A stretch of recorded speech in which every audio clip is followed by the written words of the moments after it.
Anyat Kusani, Achede Knisach, Gunalchishia, Yaiki Yaki Khanchuguti,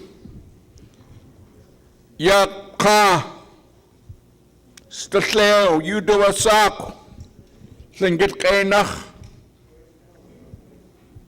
Kadech Kwan City, Kakaski Kwan, Gleit Kak Einach, Walter Porter Udowasak, An Yatkua, Yewa Yanakajin, Chaku Kau, An Yatkua, Yiida Kwatan Yaiki, Gunalchisha,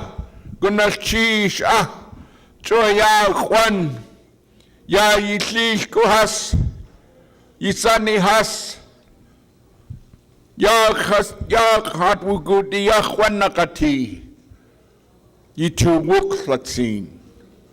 Ye awa. What I said was a person from the Ganech Kwan. His name is Tashleo. He's also a Kwashki Kwan. I was going to say pink salmon, but the Humpy clan. Name is Walter Porter. And I said that a very noble person was going to come and speak with you this afternoon. And may it be as if your ancestors, those who have gone before you, is coming here to speak with you now. I've heard Walter speak.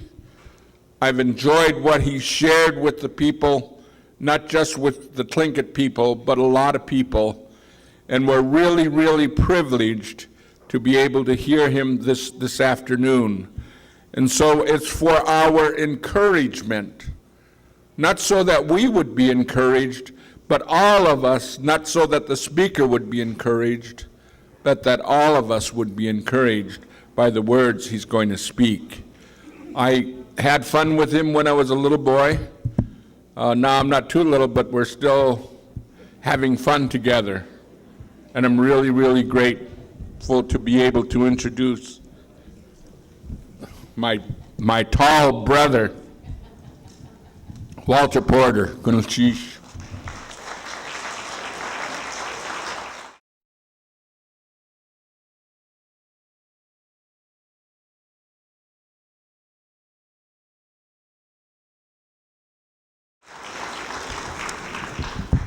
Gunalchish, David.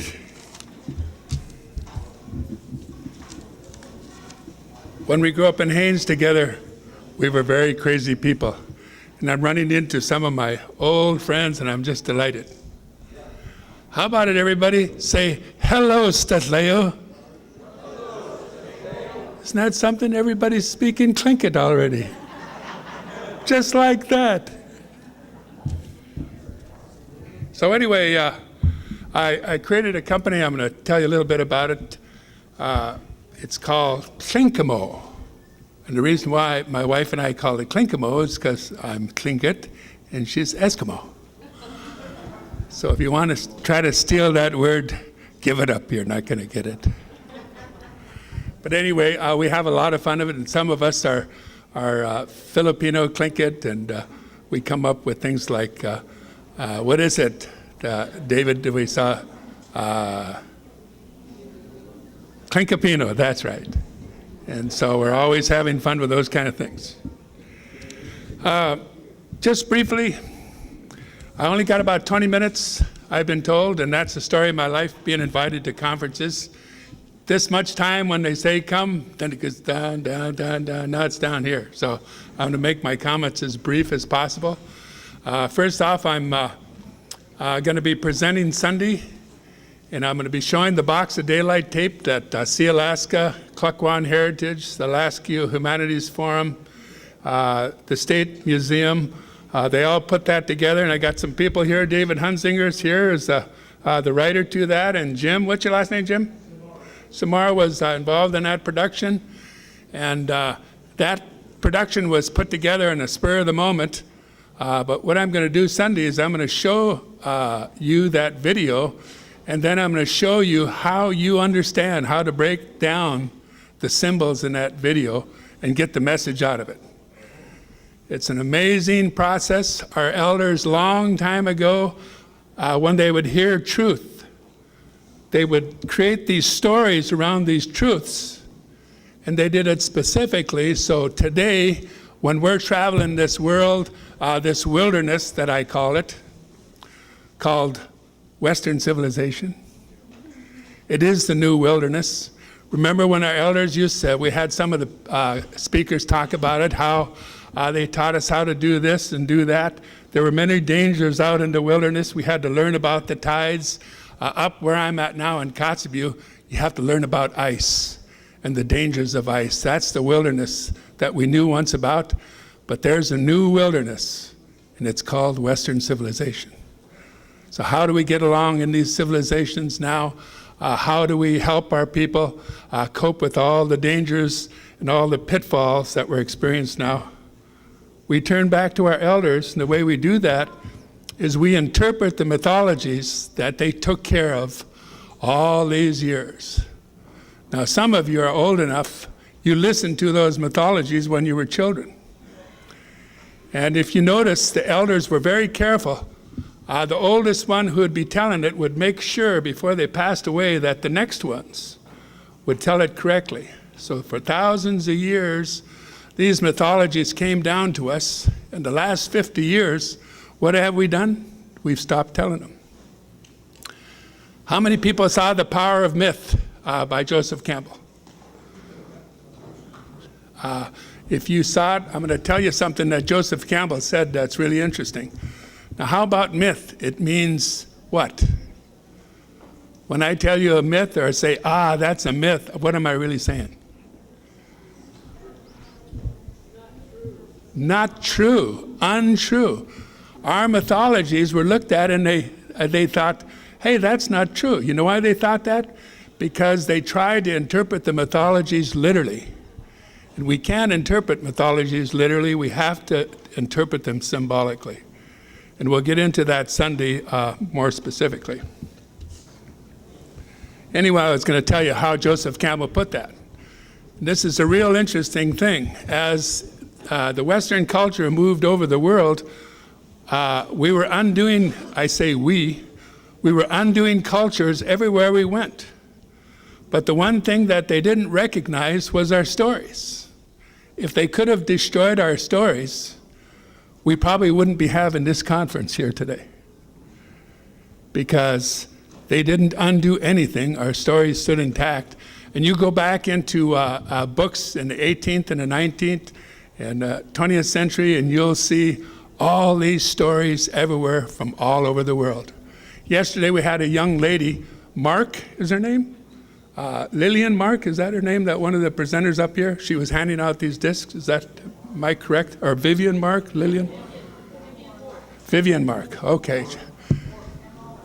Oh, Mork, okay, I apologize. Anyway, she said some real interesting things. She's over in Australia or Indonesia, and she says, we all have the same stories. And it's true.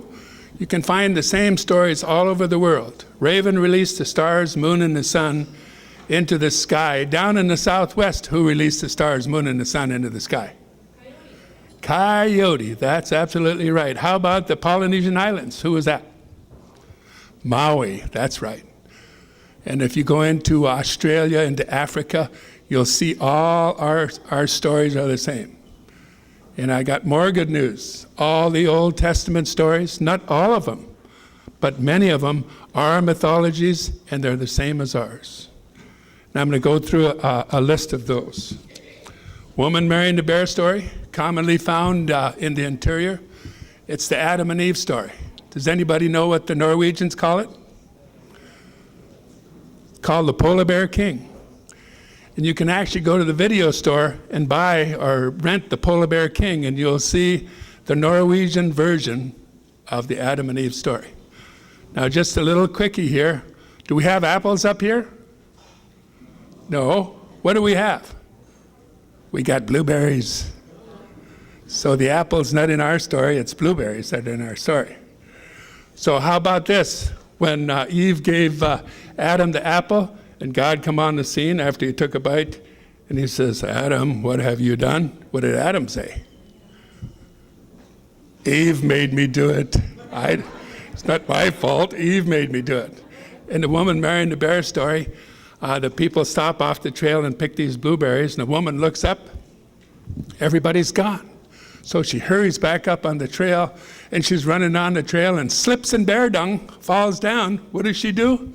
Gets up and cusses out the bear. So who did she blame? She blamed the bear. I'll be darned. Same story. My good friends, Nick and Nora Downhauer, done some wonderful work. And I just want to take a special moment to honor these people. Of what we're doing here today, to me, they're kind of the pioneers of what we're doing today. 15, 20 years ago, they got organized and started putting material together, much like many of you have started today. And I consider them one of our leaders in assimilating information, organizing it, and putting in a structure that's presentable so everybody can understand it. So let's give Dick and Nora a big hand.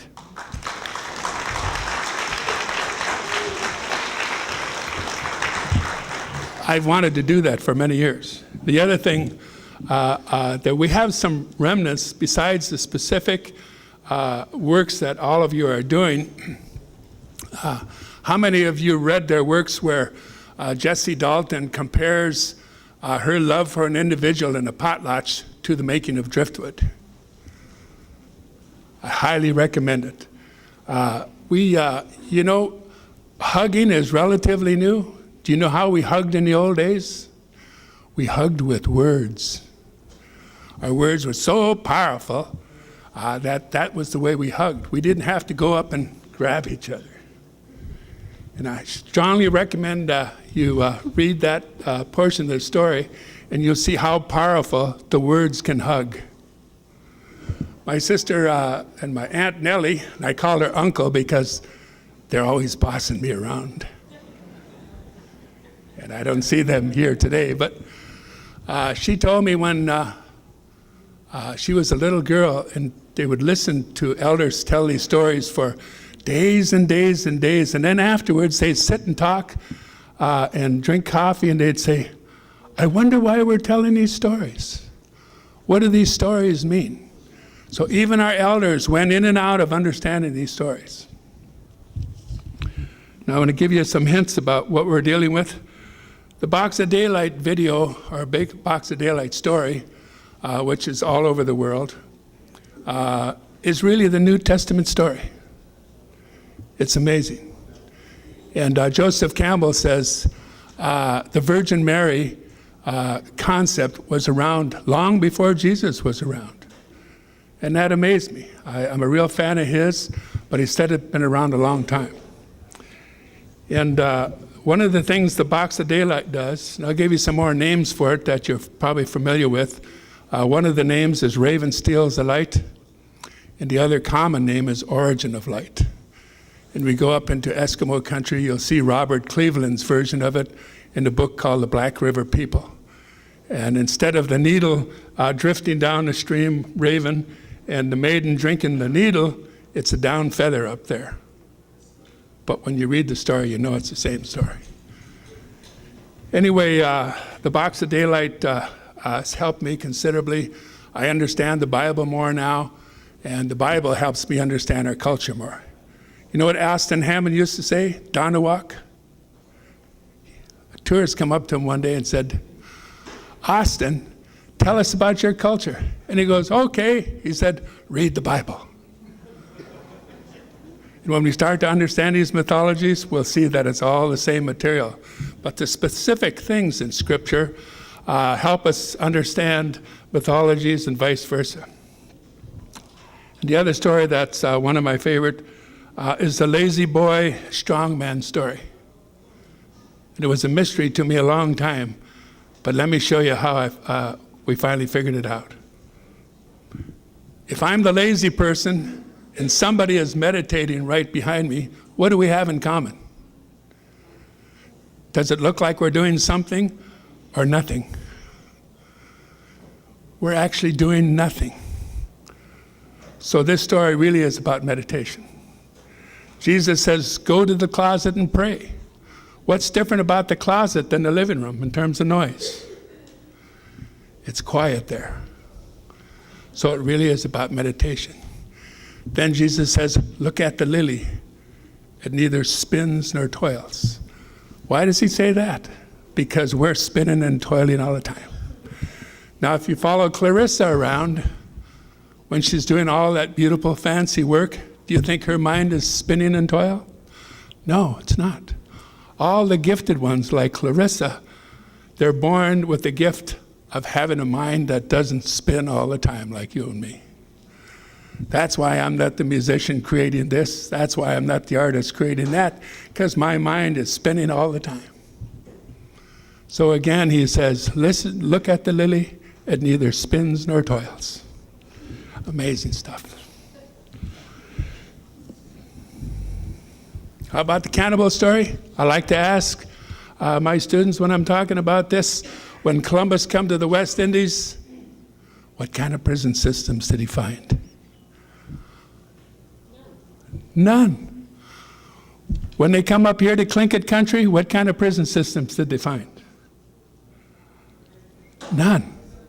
Nowhere in the world except Western culture has prison systems. You know why that is? Because of our stories. Our stories actually tell us how to treat people that make mistakes. And then it teaches us about forgiveness, how forgiveness is a powerful, powerful tool. What did Jesus say about forgiveness? He says, forgive 7 times, then what? 7 times 7, and 7 times that.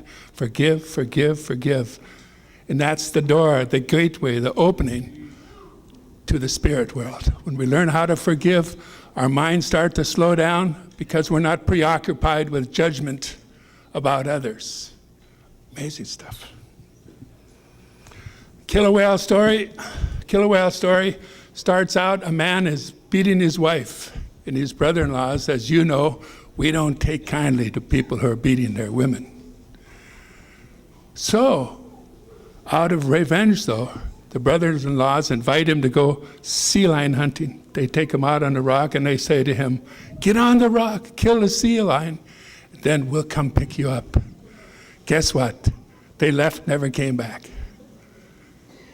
And so the tide's about to overcome him, and a sea lion comes up and says, hey, a sea lion chief down below wants you to come down there and heal one of its siblings.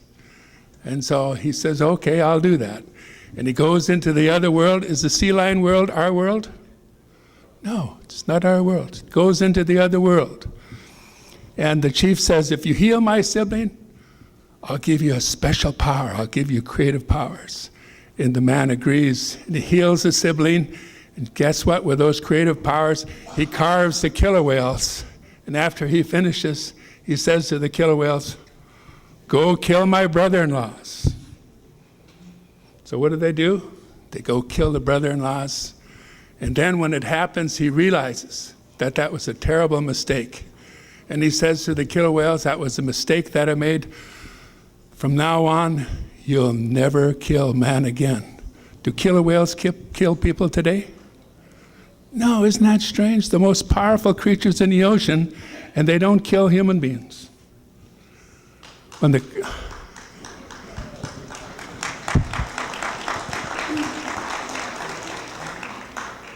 It's a powerful message in that story. I use the word karma. That's not our word. And it's not a word you'll find in the Bible. But you'll find out about karma all over in the Bible. What you sow, you reap. Those who live by the sword will die by the sword. Those are statements of karma. And so Jesus comes along and he says, I know how to break that. I know what to do, what to tell you what to do. That's to forgive, forgive, forgive, forgive. And we break the cycle of karma. So the killer whale story really is telling us about how our karma is created and how we get out of the cycle of karma. The raven loses his beak story. Has anybody ever heard of it? Comes from the Dixon entrance down near Ketchikan, Haida country. And it really is the Lucifer story. Who is Lucifer? He's this guy that declared his what? From God. He declared his independence from God. He said, I am beautiful. What do I need God for? Well, the Tlingits were told that same information, and they created this story called Raven Loses His Beak story. And it really is about story. There's a disguised portion in the story. But in the story, the Lucifer character is this guy who's the best fisherman. They're having problems. They lower down this piece of seal fat on a hook. And Raven, being the trickster he is, even though he's the creator of the world to us, he wants to have a fine meal, so he'd go and pick that square piece of seal meat off that hook and then have a real good meal down. This went on and on and on. Finally, the chief says, hey, we got to do something here. This ain't working. So the guy says, one of the chiefs says, our braves say, hey, I know this guy down the way who's the best fisherman. And they bring him up. Sure enough, he's real good, and he's down there, and Raven's just about to get his meal again, and this guy feels it. He goes, chunk, hooks him on his upper beak, and they pull him up, and Raven's embarrassed about this, so he latches onto the bottom of the canoe. And the chief says, let's get organized. Let's all pull at once. And they all pull at once. Off comes the beak, and they looked at it, and they never seen the beak without Raven before. And it symbolizes when we look at ourselves, give ourselves all the credit, think we're beautiful, we don't need to call on God, we lose the voice of Raven. He can't speak to us anymore because we tore his beak off by our indulging thoughts that we're so perfect without creation. Interesting. At the end of the story, I won't get into all the details, but at the end of the story, he goes to the killer whales and he says, I'm going to go in there and I'm going to disguise myself and come on these people. I want to get my beak back. And they go, yeah, well, what do you want us to do? And he says, well, he says, if they don't listen to me, I'm going to shrug my shoulders, and that's a warning for you to cause great commotion in the ocean. And they go, no problem, we'll do that. So he dresses himself up in this god-awful outfit, and he comes walking up on the fire in the night where they're all sitting, and they go, my gosh, who in the world is that? And he starts to speak to them, and he says, there's trouble coming, you got to leave. And they go, oh no, we like it here. We're not leaving. So he can tell he's not going to get their cooperation, so he shrugs his shoulders, and the killer whales cause this great commotion, and sure enough, they get frightened and they leave. Then he goes into the house. And sure enough, there's his beak hanging up there in the community house. He takes it and he puts it back. And guess what we have back? We have the voice of God speaking to us again. The disguise is mythology itself. All cultures around the world have this. In Western culture, never recognized that the spiritual information from our elders were in mythologies. You've been a great audience. Thank you.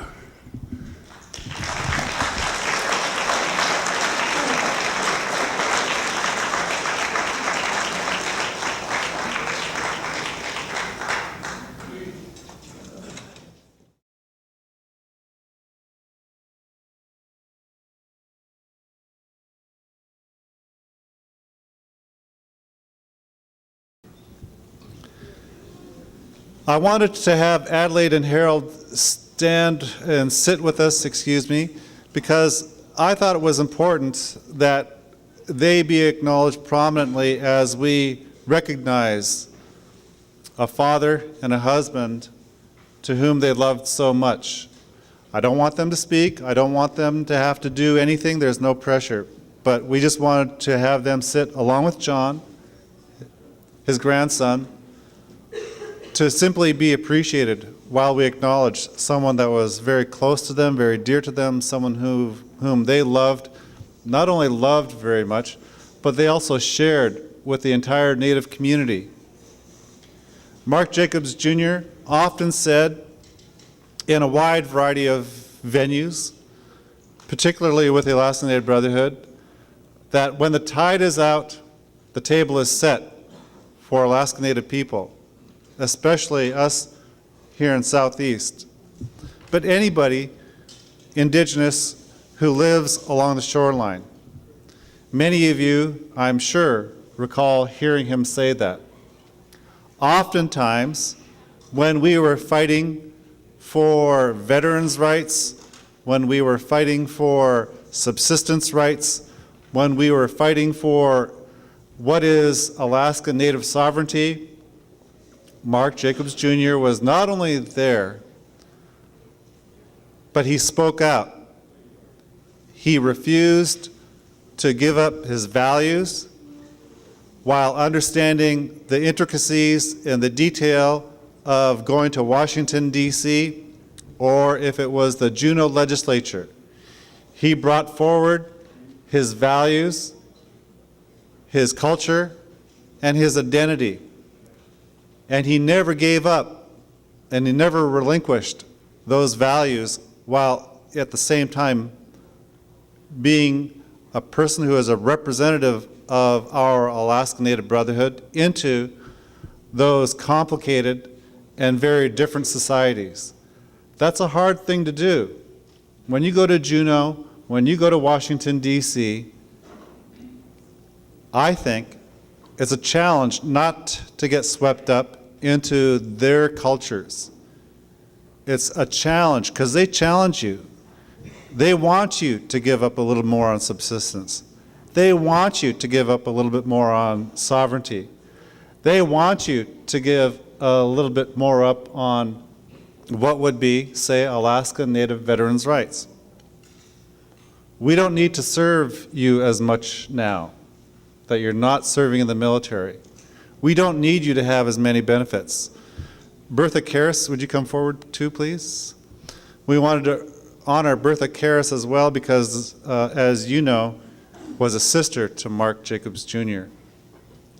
And Gene, if Pete Karras Sr., Gene Arnold, if Pete Karras Sr. is back there, would you have him come out forward too, please? Oh, he's not? Okay. Thank you.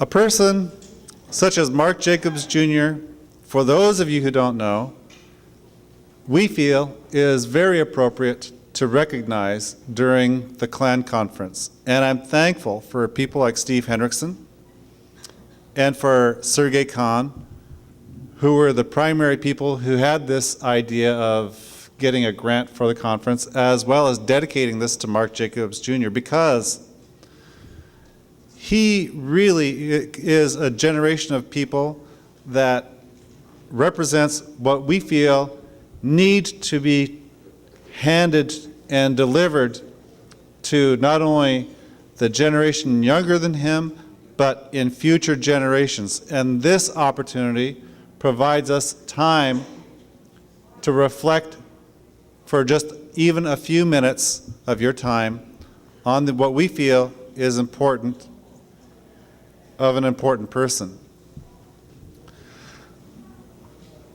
There are a number of things that we could say about Mark as well as what we have spoken about already. Veterans, culture, subsistence. And I recall not that long ago after Mark had passed away and we were having a memorial service and a funeral reception at the A&B Hall. And a storyteller by the name of Bob Sam, who is sitting back there, said, there are all those things that you're talking about in Mark, but the one thing that really stood out in Bob's memory of Mark was his voice. Wasn't a shy person. And I really appreciate you, Bob, for making a point to say something to that effect. Another person, Fred Hope, Uncle Fred, talked about how nowadays a lot of our youth are shy. And it seems like we have someone like Mark Jacobs Jr. that we could reflect on that is the exact opposite of shyness. Okay. And Andy Gamble. What's his? Anachoots. Hagu. Anachoots. Andy Gamble, come forward, please. Knashish.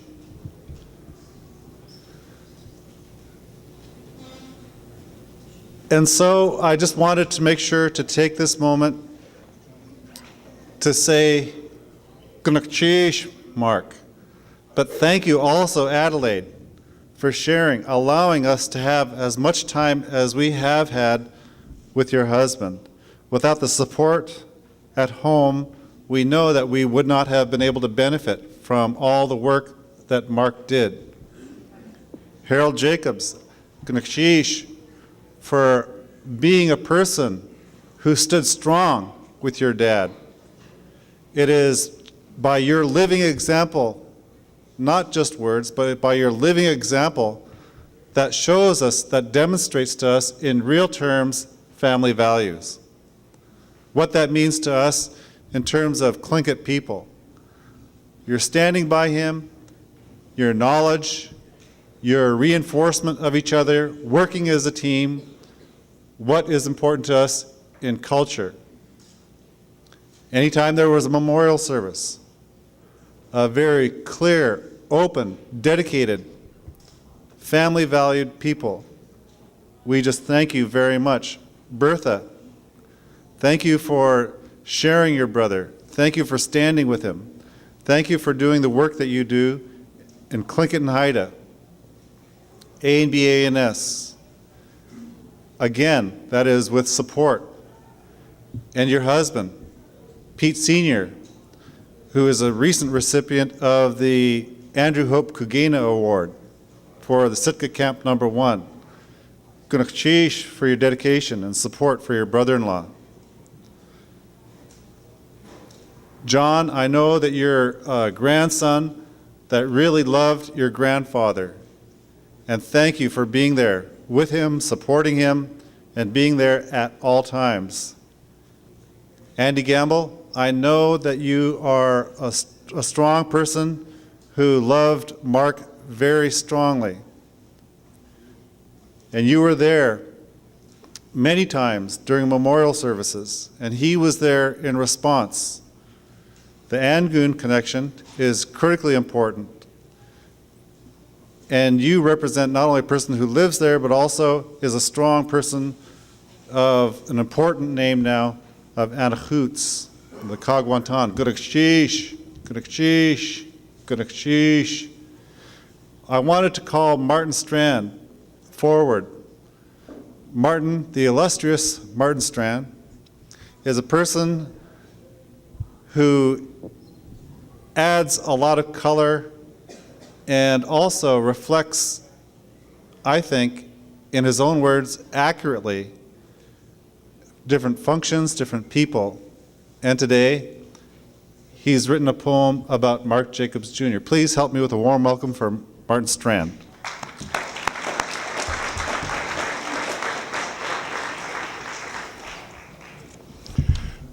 The rain beat heavily on my window this morning when I got up to compose this. Mark Jacobs Jr. Reflection. Heavily I looked into the mirror of my sorrow was deep.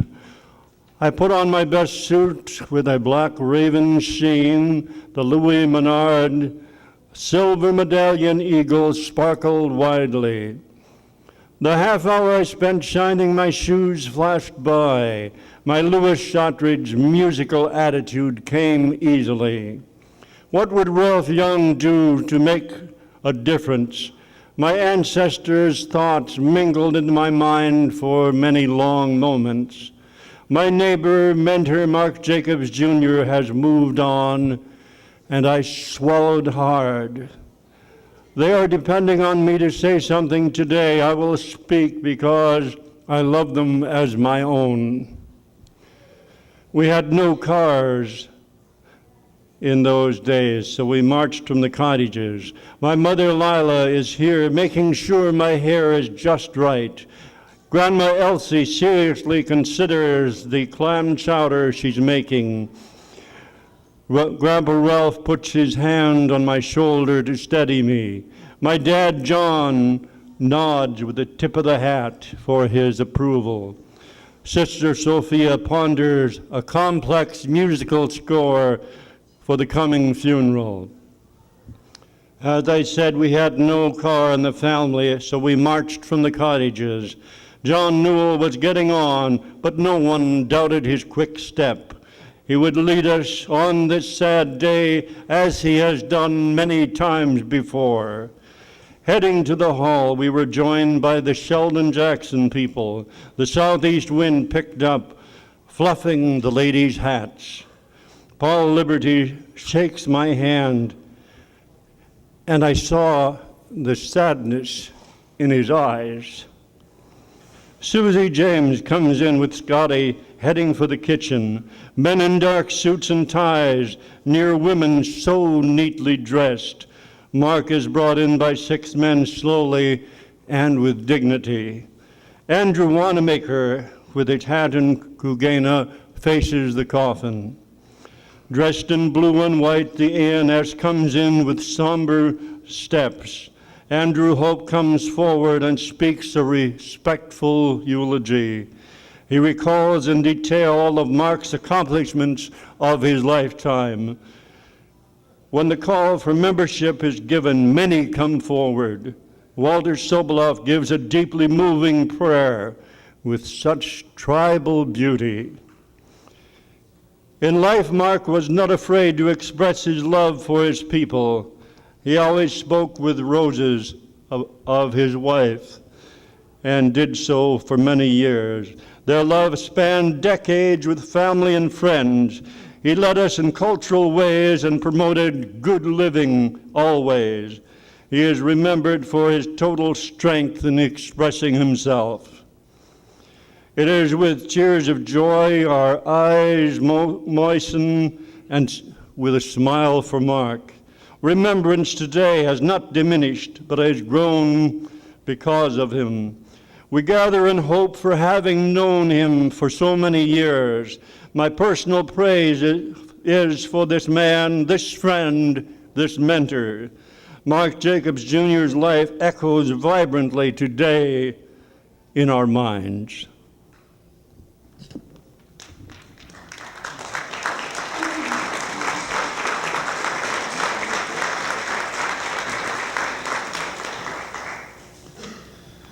Thank you, Brother Martin. I wanted to come have an announcement and then have another speaker come forward briefly.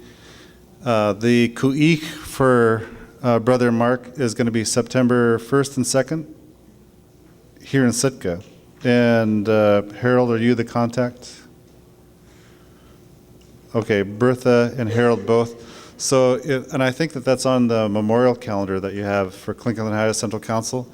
You can go to Central Council's website to find out a little more detail, but if you would like to talk to Harold or Bertha, we encourage you to do that in planning for Mark's Ku'ik. I wanted to ask you to have a warm welcome for President George Bennett of the Tlingit and Eskimo Sitka chapter. President Bennett.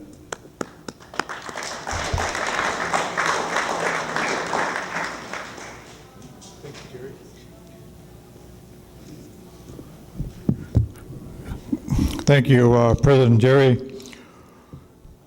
I know our time is pretty limited on what we're doing today, and we'll try to expedite our talks of a gentleman that we all become known very personally. A lot of us began to know him from a political standpoint and a cultural position. In all the hats that this man wore, that you couldn't not have enough to say about him, but Gerry pretty much emphasized quite a bit through his own talks of this man that we come to cherish so much in our lives, even when he's not around us anymore. I only wanted to just expound a little bit and not take too much more of your time on saying that Mark Jacobs, from a personal perspective, was a man of courage and a lot of strength and was willing to share more than what he had to offer, and he went beyond that. Me being one of his students and him being a mentor for me gave me a lot of strength and courage to move on and to believe of our cultural way of life and standing up for the veterans and your own family. And so that's what this man stood for. And having to meet his beautiful wife the way she is, just a gentle lady that is so strong today, being that Mark is not here among us, but I think she's such a pillar of strength for every one of us that just continue to walk on with Mark's memory, and realizing that having to see her there still gives us that inspiration that Mark has always given to us to continue to fight for our people's rights and to fight and stand up for what you believe in. And that's what Mark has always instilled in me, to have courage and stand up for what you believed in. And not having that man around to still continue to hold your hand. But the thing is that when he left us, basically he's telling us too that you are now not really on your own, but the things I've left with you, the tools that I left with you, you have an opportunity to practice it now, and that's what many of us are doing today. And I really appreciate people still here for this moment of time for that we want to share Mark's memory as well. And I want to thank the family for including me to be a part of this as well, because Mark was a big part of my continuation and interest in the Tlingit and Haida organization as well. And so that's the reason I stand here before you today. I'm going to chase Adelaide and the rest of your family members of this man, and having the opportunity to have him with us. And so before I leave you, I heard Mr. Porter's talk during lunchtime, and he did say he had a company called Tlingi-Mo. And I think I have kids that are probably shareholders of that company. Thank you.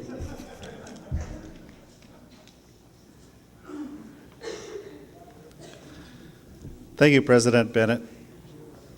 I wanted to also bring forward Steve Hendrickson. If Steve is outside at the desk, would somebody be so kind and bring him forward? President Bennett, I think we need you to stay up front. While he's being brought forward, if he is there, I wanted to also take a moment, to also share with you, I'm not going to read this, but this is something that the Alaska State. I think he's down at the sheet, so we're going to reserve that for the dinner tonight. Okay. I understand Steve Hendrickson is at the community house, so we wanted to recognize Steve Hendrickson and his work from the Tlingit Haida and the A&B's perspective, but we will do that tonight. But I did want to share with you the 24th Alaska State Legislature, who saluted the life and honored the memory of Mark Jacobs Jr. And they did so unanimously after Mark had passed, and it was dated February 16th, 2005.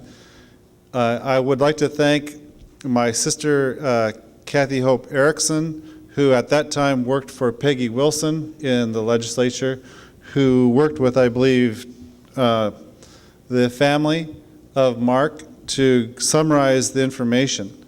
And what we talked about today is summarized in this document from the legislature. I wanted now to call upon you to give a round of applause and stand in honor of Mark's wife, son, grandson, brother-in-law, sister, and clan loved one. So would you please stand and give them a round of applause?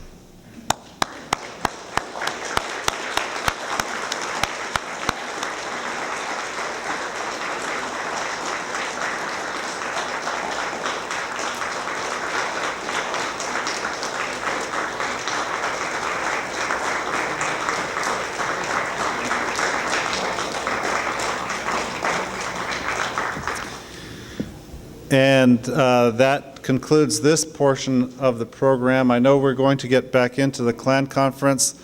One thing that we wanted to do also is, in honor of Mark, in memory of your loved one, in a donation to the Sitka wanted to, if you would like to do in memory of, please come forward. I will announce who you are, what you're donating, and who it's in memory of.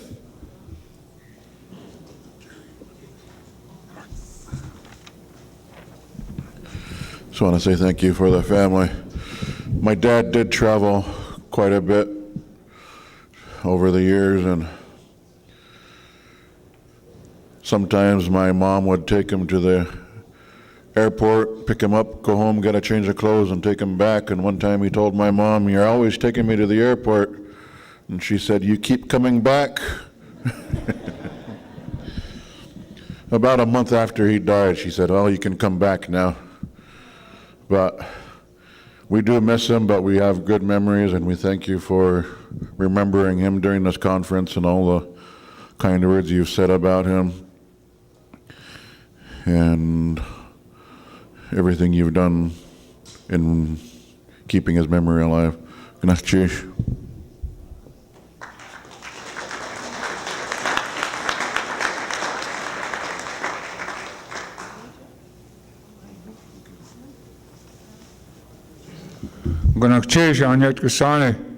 I would just like to thank you also for honoring Mark in the native way. He was my cousin, so the way we look at it is he's a brother. So Mark Jacobs is a brother of mine, and his life and what he's done for the culture will be missed very much, but actually he left so much behind for us.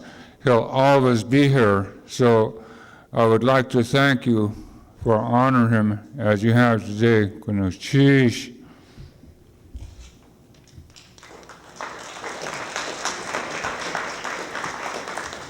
Eunice, can I call you forward so we can help take names and the amounts?